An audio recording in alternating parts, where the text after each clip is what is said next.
Now I will give you overview of the application that we are going to create using GraphQL.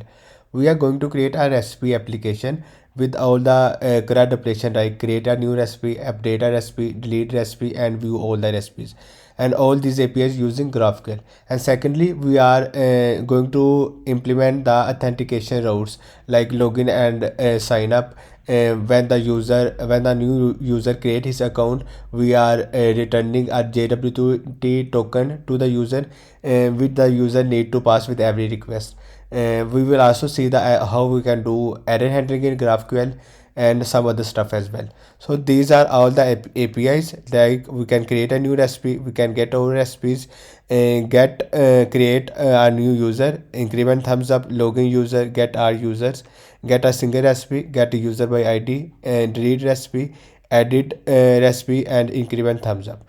So this is the create a new user query. So when I pass the email, first name, last name, and password to the query, it will create a new user and return a JWT token to me, which I need to pass with every request.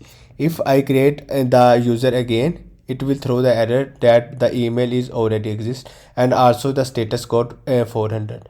I will tell you in after some time that how we can return the status code 400 in GraphQL.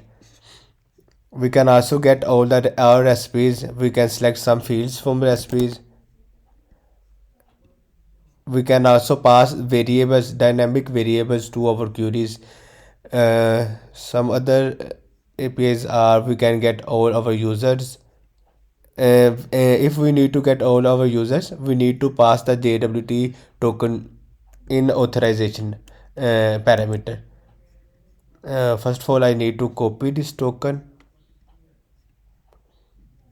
If I create a new user, it will return a token to me, and I need to copy this. I can also log in from here, from the login route. If I pass the new token to the authorization and get our user, then it will return me all the users. So these are all the features that we are going to implement after some time. In GraphQL, as you can know, we can also select some of our fields. Like if I need the ID, email, password, and first name of our users, I can also get these. If I need to verify my token, JWT token, I need to go to jwt.io website, and I need to also paste my token here. If I paste my token here, it will decode the token and give the ID, email, expiry date, and created date of the token. I am using MongoDB Atlas as my database and Apollo Server Studio to send the request to GraphQL server. Thank you very much.